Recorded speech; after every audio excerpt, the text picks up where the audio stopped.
I feel like I should just go home. I mean, this is, how often do you get this right here? We got CRYPTOSTACHE, we got Hit Network, Brian and Justin. Holy shit, guys. How are you? Down, doing fun. Yeah, having a good time. Getting down with the metaverse and NFT and gaming aspect of everything. And I mean, these are my peeps, man. How can I not have a good time? Look at this hot craziness like right here. This is what I'm talking about, man. Yes, perfect. These are your people. This is your heaven right here. So, I mean, it couldn't be in a better position, I think. Even with the bear market, everyone's still super excited, having a great time. And I love seeing that, because to me, it really embodies what we want to see in the NFT community, which is community, and we're here doing it, right? You know what's really cool, too, is that even though crypto's in a down market, people are in a really good mood here. And I love to see that. Yeah, a lot of creatives out here, a lot of people that they're not so dependent on what the price action is. They're in it for, for the community and for that. So it's really, really refreshing to see people like last bear market, no one would be at conferences. There's room set up for thousands of people and there's nobody there. So there's no going back at this point. We've gone mainstream and, NFTs are here to stay. And this is only the beginning. And speaking of NFTs are here to stay, I mean, we're hearing on stage people talking about, taking NFTs beyond the PFPs, right? This is the time where we're transitioning. We're seeing a shift. Stache, you want to talk about this shift a little bit? Yeah, I mean, I think that when you look at a technology that's emerging, you always are going to start with the most basic implications of what that means for an industry that's kind of coming up. So I think that we've seen that with PFPs as being kind of what I would almost consider the second step. The first step is art NFTs, which I still have a high value for, but they're the easiest thing to do. Then you look at now we're having these generative NFT collections and what they're doing, and that's still surface level stuff. Now we're on this cusp of the age of utility NFTs, game focused NFTs, or non-fungible tokens for things like identity or housing, real estate, things like that I think are really going to be the future. But it just takes a lot longer to get there.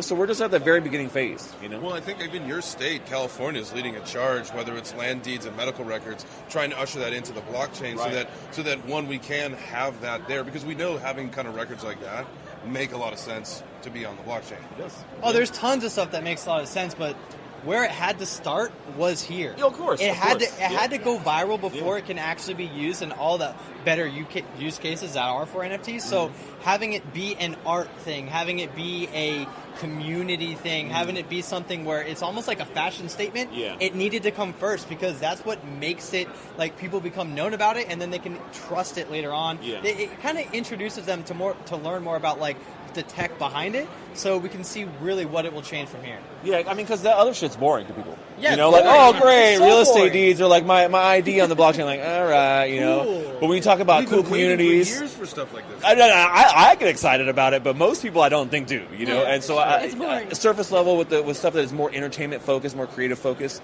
makes a ton of sense, and that's what we've seen mostly. So absolutely. And Brian, we're hearing a lot about earn.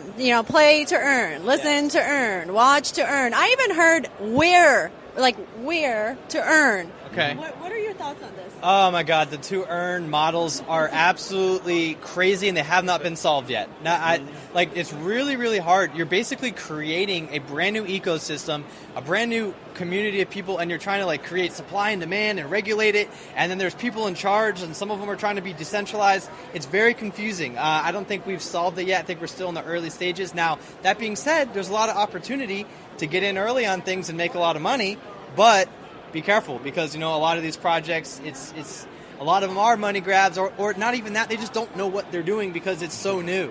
I like what your friend said when we went and saw that session where he was talking about, play to earn, it's dead, don't use it. Gamers don't want to hear it. They don't care. That's what's going to keep them out of it. So, if we could call it something else, if we could just, maybe that's an afterthought of it, just make a cool game, get people to play it.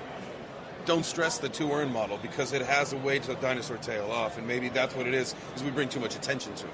100%. It puts the focus on speculation and on the financial element of things. And I think in general, most gamers don't want that. Now, that doesn't mean that there are people out there that are 100% about doing that in traditional Web 2 games where they're farming it and selling tokens or in-game gold or assets and doing shady backdoor deals, and inside the game. No, it's happening. It's been happening for years. I've done it. I've been on both sides of buying and selling. And so, the whole ecosystem improves, but most people don't want to deal with that kind of shit. I think, NFTs make a lot of sense, I think, and we'll get to the point, but the play and earn stuff, we just haven't found the right model that says, hey, this actually works really well. It integrates into what we already have in a way that seems natural. And I think that's when we find what that formula is, it'll be a lot smoother of an experience. Who do you think, name a few projects that you feel like are on the right track with that? So I would say the number one project that really, exemplifies that for me is Blankos Block Party by Mythical Games. The way they did it is they introduced these things. They did a very limited NFT sale in the beginning for the community, but they released a game that is a free-to-play. It's multiplayer, and you don't have to have any blockchain knowledge to get started. You literally don't have to create a wallet. You don't have to port your NFTs over to Ethereum. You can literally just play the game, and you can even sell assets right there in their in-game marketplace for USD, essentially. And so, the game itself is fun, and that's the biggest thing, is having a fun game that people enjoy playing. And, hopefully you can incorporate. But they do a great job of obfuscating that blockchain level that most gamers don't even want to touch, man. So people could jump in it and not even know that it has anything to do with NFTs or blockchain crypto technology at all. Yeah. I mean, I think there's three different types of people when it comes to gaming, and for a successful to-earn model to work. First, it has to be an amazingly fun game. And now this group of people that just play it for free, and they spend. And they're the people that are going to spend and buy skins. They don't care about the earn model. Then you have the second group of people that they're playing the game, but they're also kind of interested in trading their assets or buying new ones or selling them. So they're earning a little bit. Then you have the third group of people, which are like the early investors, the people that do care about the in-game economies and the people that are going to reap rewards from that. I think it's going to be a very small percentage. I think it might be like 2% of group 3, which are like the early investors, and then you have like maybe 30% in group 2, and then you have the rest of the people, 70% of people in group 1 that are just the players having fun. I think that's the only way we can get one of these ecosystems to actually work and be sustainable, and we have yet to see that. So I'm waiting for the first project to solve it, and I'm going all in. I like what you said when you broke it down. Like I'm level 3. Like I'm a third guy. I think we're all level 3s. I want to be. I'm level 2. Oh, you're level 2. I like to play the game and I like to earn. I feel like I'm in the middle. I mean, I'll spend some money to have fun. Yeah. And that's great. And I love the people that that's what they're passionate about. That's what they do. Like I like the investment side of it. Like the more speculation side of it. Like it's a little risky. Like let's have fun with it though, right? So that's the approach that I like. So I'm like. Can you put them together so you have a 2 and a 3 or a 5? That's like Brian and I. Like that's what meta money is we are the fun. The dreams do come true, guys. But to your point, that is also the narrative with some of the projects like Gala Games. That's what they stand for. They say we want to have fun. We want the players to have fun and make money doing it, right? Yeah, if they want to, right?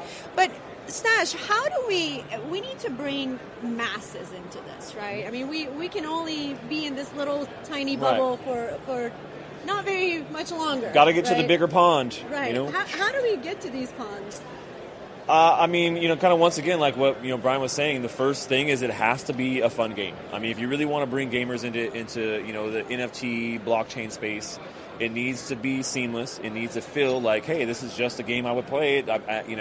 And it's improved the experience I already have. Think about playing CS:GO, where they have a tradable skin market, where there are skins that have gone for $150,000+. Yeah. There's no verifiability.